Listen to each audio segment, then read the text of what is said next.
எங்களோடு இடைப்படும். சங்கீதத்தின் மூலமாக எங்களோடு கூட பேசும். பிரயோஜனமாக இருக்கிறதை சொல்லித்தார். இயேசுவின் நாமத்தில் பிதாவே, ஆமென்.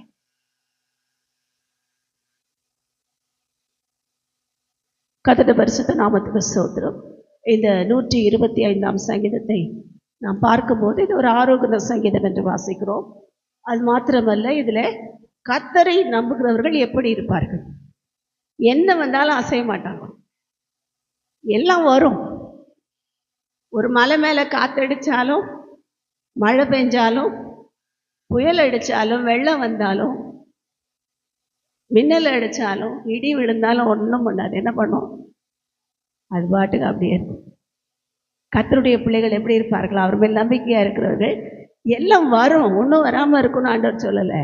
காற்று அடிக்கும், புயல் அடிக்கும், போராட்டங்கள் வரும், எதிரியான சூழ்நிலைகள் எழும்பும், எல்லாம் எழும்பும். ஆனால் என்ன பண்ண மாட்டோம்? நாம் அசைய மாட்டோம். வந்துட்டு போகிறவங்க தான் அசைஞ்சிட்டு போவாங்க. என்னடா இது இப்படியே இருக்குது, என்ன பண்ணாலும் அப்படியே இருக்குதுன்னு பார்ப்பாங்க. இது என்ன அசைவே அசையாதா அப்படின்னு சொல்லி பார்க்கிற அளவுக்கு தேவன் நம்மை வைத்திருக்கிறார் என்று வாசிக்கிறோம். கர்த்தருடைய பரிசுத்த நாமத்துக்கு ஸ்தோத்திரம். அது மாத்திரமல்ல, இதில் வாசிக்கிறோம், பர்வதங்கள் எருசலேமை சுற்றிலும் இருக்குமா போல கர்த்தர் தம்முடைய ஜனத்தை சுற்றிலும் இருக்கிறார். ஏன் அசையாமல் இருக்கிறோன்றதுக்கு ஆன்சர் இது. நம்ம ஏன் அசையாமல் இருக்கிறோம்? எருசலேமில் அநேக பர்வதங்கள் உண்டு, அநேக பர்வதங்கள் உண்டு. எருசலேமை சுற்றிலும் என்ன இருக்கும்? சுற்றி ஒரு பெரிய பர்வதம். பர்வதங்கள்லாம் மலைகள் இல்லை, மலைகளுக்கு மேலே ஹைட்டாக இருக்கும். இப்போ நம்ம ஊட்டி போகிறவங்களுக்கு தெரியும், போனவங்களுக்கு தெரியும். ஊட்டினா ஊட்டிக்கு மேலே தொட்டபெட்டான்னு ஒன்று இருக்கும், அதுதான் சிகரம், அதான் பர்வதம். மலைகளுக்கு மேலே இருக்கிற ஹைட்டு தான், ஹைட்டாக இருக்கிற பகுதிகள் தான் பர்வதங்கள் என்று சொல்லப்படும். அப்படி எருசலேமை சுற்றிலும் பர்வதங்கள் நிறைந்திருந்தது. எருசலேமை ஒருத்தரும் தொட முடியல. அன்னைக்கும் தொட முடியல, இன்னைக்கும் தொட முடியல. என்ன பண்ணாலும் மிசைல் போட்டானா அவன் போட்டுட்டு அவனுக்கே போகும். எப்படி வருதுன்னு தெரியல. இவன் அவ்வளோ டெக்னாலஜியில் வளர்ந்துருக்கான். கர்த்தருடைய பரிசுத்த நாமத்துக்கு ஸ்தோத்திரம். அப்போ என்ன நடக்கிறது? எருசலேம் எல்லாவற்றிலும் தேவனால் ஆசீர்வதிக்கப்பட்ட ஒரு இடம். அதை அழிக்க யாராலையும் முடியாது. அதே போல் தேவ பிள்ளைகள் எருசலேம் என்று சொன்னால் தேவன் தங்கி வாசம் பண்ணுகிற அந்த வாசஸ்தலம் இருந்த இடம். அதனால தான் அதுக்கு விசேஷம். மற்றபடி வேற ஒன்றும் ஸ்பெஷல் கிடையாது. தேவனால் தெரிந்து கொள்ளப்பட்ட இடம், அதுதான் ஸ்பெஷல், வேற ஒன்றும் கிடையாது. அதை போலவே நம்மையும் தேவன் என்ன செய்திருக்கிறார்? தெரிந்து கொண்டிருக்கிறார், நம்மிலே வாசம் பண்ணுகிறார். அதனால தான் நம்ம எல்லாம் ஸ்பெஷல். என்ன பண்ணாலும் அசைய மாட்டோம், என்ன வந்தாலும் அசைய மாட்டோம். அப்படியே நிலைத்திருக்கிற கிருபையை தேவன் நமக்கு கொடுத்திருக்கிறார். கர்த்தருடைய பரிசுத்த நாமத்துக்கு ஸ்தோத்திரம். இதில் பார்க்கிறோம், நீதிமான்கள் அநியாயத்திற்கு தங்கள் கைகளை நீட்டாதபடிக்கு. இது கொஞ்சம் வித்தியாசமான வசனம். நீதிமான்கள் அநியாயத்துக்கு தங்கள் கைகளை நீட்டாதபடிக்கு ஆகாமியத்தின் கொடுங்கோல் நீதிமான்களுடைய சுதந்திரத்தின் மேல் என்ன பண்ணாது? நிலைத்திராது. இது ஒரு வாக்கு தத்தம். இன்னைக்கு நாம் இதை தான் தியானிக்க போகிறோம். நிறைய வாக்கு தத்தம் கர்த்தர் கொடுத்துட்டே இருக்கார். முதல்ல ஒரு வாக்கு தத்தம் சொன்னால் ஞாபகம் வச்சுக்கோ, கர்த்தருடைய பரிசுத்த நாமத்துக்கு சொல். ரெண்டாவதாக இப்போ கர்த்தர் கொடுத்துருக்குது என்னது? நீதிமான்கள் தங்கள் கைகளை அநியாயத்துக்கு நீட்ட மாட்டாங்க, நீட்டாதபடிக்கு ஆகாமியத்தின் கொடுங்கோலை முறிக்கிற ஒரு மாதம். கர்த்தருடைய பரிசுத்த நாமத்துக்கு சொல். இது ஆகாமியத்தின் கொடுங்கோல்ல என்ன அர்த்தம்?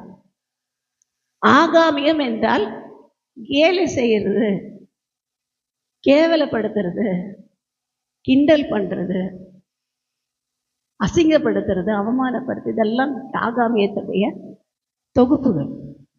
சிலர் இதிலேயே என்ன பண்ணுவாங்க? நிலைச்சிருப்பாங்க, திளைச்சிருப்பாங்க. எப்பயும் கேலி பண்ணிக்கிட்டே இருப்பாங்க. யாரையாவது அவங்க நடக்கிறத கேலி பண்ணுவாங்க, அவங்க ஏந்திரிக்கிறத கேலி பண்ணுவாங்க, உட்கார்றத கேலி பண்ணுவாங்க, பேசுறத கேலி பண்ணுவாங்க, அவங்க பார்க்குற பார்வையை கேலி பண்ணுவாங்க. எல்லாத்தையும் கேலி பண்ணுறதே இவங்களுடைய சுபாவம். அந்த சுபாவம் தேவனுக்கு பிரியம் இல்லாத சுபாவம். நம்ம அடிக்கடி சொல்லியிருக்கார் நம்ம பிரபார் பாஸ், பீச்சில் போய் சுண்டல் சாப்பிட்டா என்ன வருமா? கிண்டல் தானா வரும். சுண்டல் சாப்பிட்டு நல்ல காத்துல உட்காந்துனா அடுத்தது யாரை கிண்டல் பண்ணலாம், யாரை கேலி பண்ணலாம். இது ஒரு கூட்டம். நாம் அப்படிப்பட்டவங்க இல்லை. நம்ம எல்லாம் நல்ல பிள்ளைங்க. நம்ம என்ன பண்ண மாட்டோம், யாரையும் கேலி பண்ண மாட்டோம். அவங்க உருவங்களை வைத்தோ, அவங்களோட பெயரை வைத்தோ, அவங்களோட சுபாவங்களை வைத்தோ, செய்முறைகளை வைத்தோ எதுவும் கேலி பண்ண மாட்டோம். கர்த்தருடைய பரிசுத்த நாமத்துக்கு ஸ்தோத்திரம். வேதத்தில் பார்க்குற ஒரு பையன் அவங்க அம்மாவோட பேச்சு கேட்டு என்ன பண்ணிக்கிட்டே இருந்தான், அவங்க அண்ணனை கேலி பண்ணிக்கிட்டே இருந்தான். அண்ணன் இல்லை, தம்பி. ஆபிரகாமோட வீட்டில் நடந்த காரியம். கர்த்தருடைய பரிசுத்த நாமத்துக்கு ஸ்தோத்திரம். சாராள் ஆகாரை குறித்து தெரியும். ஆகாருக்கு பிறந்தவன் தான் இஸ்மவேல், இஸ்மாயில் என்று சொல்லப்பட்ட இஸ்மவேல். அதே நேரத்தில் வேதத்தில் பார்க்கிறோம், ஆபிரகாமுக்கு பிறந்த மகன் ஈசாக்கு. சாராளுக்கும் ஆபிரகாமுக்கு பிறந்த மகன் ஈசாக்கு. ஈசாக்கு பிறந்ததுலேருந்து அவங்க அம்மாவுக்கு ஒரு பொறாமை. யாருக்கு? ஆகாருக்கு ஒரு பொறாமை. எல்லா சொத்தும் எங்கே போயிடும்? ஈசாக்குக்கு போயிருமே. அதனால் அவனை இப்போ இருந்தே கிண்டல் பண்ணி தட்டி வைக்கணும், நம்ம கண்ட்ரோலில் வைக்கணும்னு சொல்லி பையனுக்கு சொல்லி கொடுக்க ஆரம்பித்தாங்க. பையன் என்ன பண்ணுவான்னா, எந்நேரமும் ஈசாக்கை கேலி பண்ணிக்கிட்டே இருப்பான். ஒரு நாள் வந்தது, கர்த்தர் சொன்னார், ஒரு துருத்தி தண்ணியை கொடுத்து அவங்க 2 பேரையும் வெளியே அனுப்பிட்டு, 2 பேரையும் வீட்டில் வச்சுருக்காது, வெளியே அனுப்பு. அதான் நீதிமான்களுடைய சுதந்திரம். யார் சுதந்திரம்? ஈசாக்கு தான் சுதந்திரம், இஸ்மாயில் கிடையாது. அதெல்லாம் முதல்ல அவங்களுக்கு ஒரு துருத்தி தண்ணியும் சாப்பாடையும் கொடுத்து அனுப்பிவிடுமா, அவங்க போட்டோம். கர்த்தருடைய பரிசுத்த நாமத்துக்கு ஸ்தோத்திரம். அனுப்பி விட்டாங்க. ஏன் காரணம்னு தேவன் பார்த்துக்கிட்டே இருப்பார். நமக்கு விரோதமாக கேலி பேசுகிறவங்க, கிண்டல் பேசுகிறவங்க, நம்ம ஆகாமியம் பண்ணுகிறவர்களை கவனிச்சுக்கிட்டே இருப்பார். ஒரு நாள் பார்த்துக்கிட்டே இருப்பார். தகுதியாக இருந்தால் ஒரு துருத்தி தண்ணியும் அப்பமும் கொடுப்பார், இல்லைன்னா ஒட்டு மொத்தமாக வெளியே அனுப்பிப்பார். போ வெளியே. கர்த்தருடைய பரிசுத்தத்தை தூரப்படுத்துகிறதே. நம்மை விட்டு நம்முடைய பகைஞர்களை தேடியும் காணாதிருப்பாய். சத்துருக்களை தேடி கூட பார்க்க முடியாது. இங்கே தானே இருந்தாங்க, இங்கே தான் கேலி பண்ணிட்டு இருந்தாங்க, எங்கே போனாங்க போயிட்டாங்க. போன இடம் தெரியாது.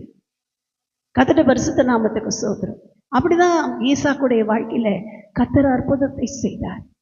ஒருவேளை ஈசாக்குக்கு எதிர்த்து பேச தெரியல, திருப்பி கிண்டல் பண்ணி அவனை வெறுப்பேற்ற தெரியல. ஆனால் தேவனை அறிந்திருந்ததுனால சின்ன வயதிலேயே இந்த கேலி கிண்டல் அவர் என்ன செய்தது? தேவனோடு ஒன்றித்து போக வைத்தது. ஒருவேளை அவன் அப்படி கிண்டல் பண்ணியிருந்தானா அவனுக்கு அந்த ஆசீர்வாதம் கிடச்சிருக்காது. தேவனோடு ஒன்றித்து போக ஆரம்பித்ததுனால அவன் கேலி பண்ணிட்டு, ஆண்டவரே நீங்கள் பார்த்துக்கோங்கப்பா, கேலி பண்ண நீங்கள் பார்த்துக்கோங்கப்பா என்று சொல்லி சொல்லி சொல்லி தேவனுக்குள் வளர ஆரம்பித்த ஈசாக்கு அதுக்கப்புறம் அவனை வெறுப்பேற்றின எத்தனையோ பேர்கிட்ட அமைதியாக போக வச்சு. கர்த்தருடைய பரிசுத்த நாமத்துக்கு ஸ்தோத்திரம். அவன் துறவு விட்டுனா தூத்து போட வராங்க, இது எங்களோடதுன்றாங்க. போய் சண்டையே போடலை, நம்மளா இருந்தால் விட்டுருப்போமா? எவ்வளோ கஷ்டம் பாலைவனத்தில் துறவு விட்டுக்கு. கண்டிப்பாக விட்டுருக்க மாட்டோம். கொஞ்சோண்டு நமக்கு நம்மளுடைய ஒரு 100 ரூபாய் யாராவது எடுத்துகிட்டு கொடுக்கலனாலே டென்ஷன். பஸ்ஸில் ஏறி உட்காந்து கண்டக்டர் நம்மக்கிட்ட 100 ரூபாய்க்கு சில்லறை கொடுக்காம ஏமாற்றிக்கிட்டே இருக்கிறாரு. இறங்குற வரைக்கும் கொடுக்க மாட்டேங்கிறாம எப்படி இருக்கும்? எப்போ கொடுப்பார் அவரே பார்த்துட்டே இருக்கும். கொடுக்க மாட்டாரா? ஏமாற்றிடுவார். அதுக்குள்ளே கண்டக்டர் திட்டி நம்ம 100 ரூபாய் கொடுத்தது தப்பு, நம்ம மேலே ஒழுங்கா சில்லறை எடுத்துகிட்டு போய் கொடுத்துருக்கணும். கர்த்தருடைய பரிசுத்த நாமத்துக்கு ஸ்தோத்திரம். நம்ம 100 ரூபாய்க்கு இவ்வளோ கோவப்படுறோம். எவ்வளோ காரியங்கள், எவ்வளோ செலவு பண்ணி வேலையாட்களை வைத்து எவ்வளோ பிரயாசப்பட்டு பாலைவனத்தில் போய் துறவு தோன்றாரு. சித்துனால தோன்றாரு, ஏசேக்கில் தோன்றாரு, துறவு தோன்றாரு. எல்லாம் என்னுடையதுன்றான். என்னுடையதுன்னு சொன்னானே, எடுத்துக்கிட்டாலும் பரவாயில்ல, தூத்து போட்டு போயிட்டான், யூஸும் பண்ணலை, அவ்வளோத்தையும் நாசப்படுத்திட்டு போகிறான். எப்படி இருக்கும்? கர்த்தருடைய பரிசுத்த நாமத்துக்கு ஸ்தோத்திரம். தூர்த்து போட்டுட்டு போகிறான், ஒரு வார்த்தை பேசுது. கர்த்தருடைய பரிசுத்த நாமத்துக்கு ஸ்தோத்திரம். காரணம் என்ன? ஆரம்பத்தில் தேவனோடு பழகின ஈசாக்கு அப்புறமும் தேவனுடைய நடந்ததுனாலே, நீ பேசாமல் இரு, நான் உனக்காக யுத்தம் பண்ணுறேன், உனக்காக ஒரு இடம் வச்சுருக்கேன், அந்த இடத்துல உன்னை யாரும் என்ன பண்ண முடியாது, அசைக்க முடியாது. அந்த இடம் நீ போயிட்டேன்னா அந்த இடம் என்ன செய்யும்? செழிக்கும். அந்த இடம் உன்னிமித்தம் செழிக்கும். கர்த்தருடைய பரிசுத்த நாமத்துக்கு ஸ்தோத்திரம். அதனால தான் பாட்டில் பாடுறோம், ரெஹோபோத் தொடங்கி விட்டது. இந்த மாதத்தில் என்ன தொடங்கிடுச்சு? நமக்கெல்லாம் ரெகபோத்தை கர்த்தர் வைத்திருக்கிறார். நாம் அமைதியாக இருந்தோம்னா, திருப்பி பேசாமல் சண்டை போடாமல் போனோம்னா, நம்ம கொடுத்துருக்கிற ஆசீர்வாதத்தை தேவன் நிச்சயமாக கையில் கொண்டு வந்து வைப்பார் என்று நம்பிக்கையோடு இருந்தோம்னா, தேவன் யுத்தம் பண்ணுகிறது நம்முடைய கண்கள் காணும். தேவன் வழக்காடுகிறது நம்முடைய காதுகள் கேட்கும். ஏன்னா நம்ம தேவன் சாதாரணமான தேவன் அல்ல. சும்மா இருன்னு சொல்லிட்டு அவர் சும்மா இருக்க மாட்டார். நம்ம சும்மா இருக்கிறோம், சும்மா தான் இருக்காங்க நல்ல பிள்ளைங்கன்ட்டு அப்படியே இருங்கன்னு சொல்லிட்டு விட்டுற மாட்டார். அவர் வழக்காடுவார், அவர் யுத்தம் பண்ணுவார். கர்த்தருடைய பரிசுத்த நாமத்துக்கு ஸ்தோத்திரம். அதனால தான் இங்கே பார்க்கிறோம், கர்த்தர் என்ன செய்தார்? ஆகாமியத்தின் கொடுங்கோலை ஈசாக்கினுடைய அந்த நுகத்திலிருந்து எடுத்து போட்டார். அவ்வளோ பெரிய ராஜ்யத்தின் அந்த ராஜா சொல்றான், கர்த்தரால் ஆசீர்வதிக்கப்பட்டவராமே, நீர் கர்த்தரால் ஆசீர்வதிக்கப்பட்டவராமே. ஏன்னா இவ்வளோ நாள் நீ வெட்டினதெல்லாம் காலி பண்ணப்பா, நீ ஒரு வார்த்தை பேசலை.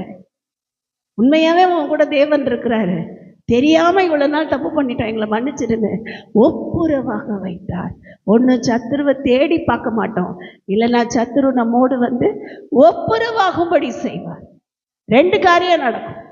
கர்த்தருடைய பரிசுத்த நாமத்துக்கு ஸ்தோத்திரம். அது மாத்திரமல்ல, இதில் நாம் பார்க்கிறோம், அநியாயத்திற்கு தங்கள் கைகளை நீட்டாதபடிக்கு ஆகாமியத்தின் கொடுங்கோல்.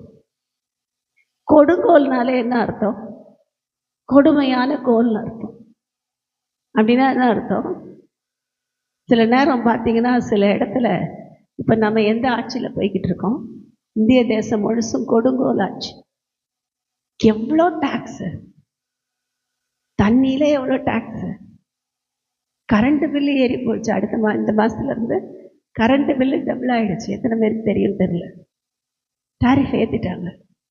கர்த்தருடைய பரிசுத்த நாமத்துக்கு ஸ்தோத்திரம். ஹோட்டலில் போய் சாப்பிட்டோன்னா, சாப்பிட்ற இட்லி 20 ரூபான்னா கொடுக்குற டேக்ஸ் ஜிஎஸ்டி எவ்வளோ? 20 ரூபா. நீங்கள் இங்கே இருக்க சாதா கடையில் வாங்கினா இட்லி விலை 10 ரூபாயோட முடிஞ்சிடும். ஹோட்டலில் போய் சாப்பிட்டிங்கன்னா ஒரு இட்லி 20 ரூபான்னா கூட ஜிஎஸ்டி போடுவோம். கர்த்தருடைய பரிசுத்த நாமத்துக்கு ஸ்தோத்திரம். அந்த ஜிஎஸ்டி யாருக்கு போகுது? சென்ட்ரல் கவர்மெண்ட்டுக்கு போகுது. நிறைய பேர் இங்கே இருக்கிறவங்கள திட்டிகிட்டு இருப்பாங்க, யார் போடுறதுனே தெரியாமல் திட்டுவாங்க, முட்டாள்தனம். போடுறது அங்கே, ஜிஎஸ்டி எல்லாம் அங்கே. கர்த்தருடைய பரிசுத்த நாமத்துக்கு ஸ்தோத்திரம். கேஸ் விலை ஏறி போச்சு, ஏற்றுறது யார்? இங்கே கிடையாது, அங்கே. கரண்ட்டு பில் ஏற்றுனது யார்? அங்கே. எல்லாம் அங்கே, சென்ட்ரல் கவர்மெண்ட். கர்த்தருடைய பரிசுத்த நாமத்துக்கு ஸ்தோத்திரம். இன்னும் பத்திரப்பதிவு பண்ணுறவங்களுக்கு எல்லாம் கஷ்டம் தெரியும், எல்லாம் டபுள் ஆகிடுச்சு. வீட்டு வரி 4 மடங்கு ஏற்றிட்டாங்க. வீட்டு வரி மாத்திரம் 4 மடங்கு ஏற்றிட்டாங்க. 1000 ரூபாய் கட்டின இடத்துல இன்றைக்கி வீட்டு வரி எவ்வளோ கட்டுறாங்கன்னா 10,000 ரூபாய் கட்டுறாங்க. அந்த அளவுக்கு ஏற்றிட்டாங்க. கர்த்தருடைய பரிசுத்த நாமத்துக்கு ஸ்தோத்திரம். சாதாரணப்பட்டவர்கள் எதையும் வாங்க முடியல. சாதாரணமானவர்கள் ஒரு வண்டி வாங்கிறது கூட அவ்வளோ கஷ்டம், அவ்வளோ போராட்டம். ஒரு சின்ன சின்ன காரியம் போய் கடையில் வாங்கிறது கூட அவ்வளோ பிரச்சனையாக இருக்குது. அப்படிப்பட்ட ஒரு கொடுங்கோல் ஆசை இவன் நடந்துட்டு இருக்கு. கர்த்தருடைய பரிசுத்த நாமத்துக்கு ஸ்தோத்திரம். நாம தான் ஜாக்கிரதையாக இருக்கும். நாம தான் என்ன செய்யணும்? ஞானம் உள்ளவர்களாய் ஜெபிக்க வேண்டும். நாம் எப்படி ஜாக்கிரதையாக இருக்க முடியும்னா, நம்ம ஜெபிக்கிறதுல தான் தேவன் அற்புதங்களை செய்கிறார். இந்த கொடுங்கோல் ஆசனம் அன்றைக்கும் கிரியை செய்தது, இன்றைக்கும் கிரியை செய்கிறது. அன்றைக்கு எப்படி கிரியை செய்து நம்ம பாட்டு பாடணும்ல, எஸ்தர் ராஜாத்தினுடைய குடும்பத்தில் வாழ்க்கையில் அன்று அங்கிருந்த யூதர்கள் மத்தியில் இந்த கொடுங்கோல் ஆசனம் கிரியை செய்தது. காஸ்வேரு ராஜாவின் கீழே இருந்த ஆமான் மூலமாக இந்த கொடுங்கோல் ஆசனம் என்ன செய்யப்பட்டது? கிரியை செய்ய ஆரம்பித்தது. அந்த ஆசனத்தோட நோக்கமே என்னது? யூதர்கள் ஒவ்வொருவரையும் அழிக்கணும். இன்னைக்கு என்ன பண்ணிட்டு இருக்காங்க? கிறிஸ்தவர்களை அழிக்கிறதற்காகவே அநேக காரியங்கள் செய்யப்படுகிறது. கிறிஸ்தவர்களையும் சபைகளையும் ஊழியங்களையும் அழிக்கிறதுக்கு இன்னைக்கு அநேக கிரியைகள், அநேக விதமான மறைவான வலைகள், மறைவான கண்ணிகள். கர்த்தர் நேரடியாகவே சொல்றாங்க, கிறிஸ்தவங்கன்னா அடிங்கன்றாங்க. கர்த்தர் பரிசுத்த நாமத்துக்கு சொல்லிக் கொடுக்கப்படுகிறோம். இன்றைக்கு அப்படிப்பட்ட உலகத்தில் நாம் போய் கொண்டிருக்கிறோம். இந்த சூழ்நிலையில் நாம் எவ்வளவு பயத்தோடும் நடுக்கத்தோடும் ஜெபிக்க வேண்டியவர்களாக இருக்கிறோம். நாம் ஜெபிச்சாதான் கர்த்தர் அற்புதம் செய்ய முடியும். இந்த கொடுங்கோல் ஆசனத்தை கர்த்தர் முறித்து போட உண்மை உள்ளவராயிருக்கிறார். பொற்செங்கோலை நீட்டவர் உண்மை உள்ளவராயிருக்கிறார். நான் மாத்திரம் ஒரு இடத்துல என்ன போய் கேட்கணும்? அவருடைய கிருபையை கேட்கணும். அவருடைய கிருபையை கேட்கணும். எழுப்புதலை கேட்கணும். கர்த்தருடைய பரிசுத்த நாமத்துக்கு ஸ்தோத்திரம். என் குடும்பத்துல, என் வீட்டுல, என்னுடைய வாழ்க்கையில ஒரு எழுப்புதலை தாரும் ஆண்டவரே. இதுவரைக்கும் நான் போராடினது போதும், என் குடும்பம் போராடினது போதும், எனக்கு உதவி செய்யும் என்று சொல்லி தேவகரத்தில் ஒப்பு கொடுப்போம். நிச்சயமாகவே இந்த கொடுங்கோல் ஆசனத்தை தேவன் முறித்து போட வல்லவர். அவர் பொற்செங்கோல் நீட்டிட்ட போதும். சாதாரண அகாஸ்வேரு ராஜா எஸ்தர் ராஜாக்கு பொற்செங்கோல் நீட்ட உடனே யூதர்கள் காக்கப்பட்டார்கள். அந்த தேசம் என்ன செய்தது? சந்தோஷம் அடைந்தது. பகைவர்கள் அழிக்கப்பட்டார்கள்னா நம்ம ராஜாதி ராஜா கத்தாதி கத்த நமக்கு பொற்செங்கோலை நீட்டினா போதும். என்ன சொன்னா போதும்? எஸ்தர் ராஜாத்தியே, உன் வேண்டுதல் என்ன? உன் மன்றாட்டு என்ன? நீ ராஜ்யத்தில் பாதி கேட்டால் உனக்கு கொடுக்கப்படும். அவர் என்ன செய்தா போதும்? பொற்செங்கோல் நீட்டினா போதும். இன்னைக்கு போறதுக்குள்ள ஆண்டர்கிட்ட கேளுங்க, ஆண்டவருடைய பொற்செங்கோலை நீட்டும், அந்த செங்கோலை எனக்கு நீட்டும், என் தேசத்தில் மேல் நீட்டும், இந்த கொடுங்கோல் ஆசனத்தை ஒழித்து போடும்படி கிரியை செய்யும் என்று தேவகரத்தில் ஒப்பு கொடுப்போம். நிச்சயமாய் கர்த்தர் பெரிய காரியங்களை செய்வார். அவருக்கே மகிமை உண்டாவதாக. ஆமென்.